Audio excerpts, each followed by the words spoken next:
ছিলেন পাগলা হয়ে যায় না, পাগলা মমতা ব্যানার্জি যখন পাগল হয়ে গেছে, দেখছে একটা যোগীজি সারা সারা ভারতবর্ষের হিন্দুদের এক করে দিয়েছে, সেটা অনেকের হজম হচ্ছে না। এখন বলছে মৃত্যুকুম্ভ মহাকুম্ভকে, যেটা 144 বছর পর একটা পবিত্র দিন এসছে, তাকে বলা হচ্ছে কি ওটা মৃত্যুকুম্ভ। উনি অ্যান্টি মুসলিম কোনো কথা বলতে পারবেন? আমি রেসপেক্ট করে বলছি, হিন্দু মুসলিম শিখ ইসাই আমরাও ঐক্যবদ্ধ মনে করি, কিন্তু উনি যে সবসময় হিন্দুদের বিরুদ্ধে কথা বলেন, তার জবাব কে দেবে? আমাদেরকে প্রশ্ন করা হয় তোমরা হিন্দু মুসলিম কেন করো?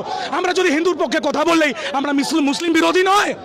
আমার পাড়া হচ্ছে রাজাবাজার, যেখানে আমার জন্ম হয়েছে, একাধিক মুসলিম বন্ধু আছে আমাদের, তারাও কিন্তু এই মমতা ব্যানার্জিকে নিয়ে পাগল হয়ে গেছে। আমরা হিন্দু মুসলিম করি না, হিন্দু মুসলিম শিখ ইসাই সবাই চোখ খুলুক এই পশ্চিম বাংলার, তারপরে বুঝতে পারবে কিভাবে শুধু মুসলিম ভাইদের এরা ভোট শুধু ইউজ করছে। একটা মুসলিম ভাইদের চাকরি আছে? ফিউচার নিয়ে কোনোদিন ভেবেছে? না। দুটো মসজিদ বানিয়ে দেবো, তাদের ভোট নিয়ে নেবো, এই মুখ্যমন্ত্রী তো তাই করছে।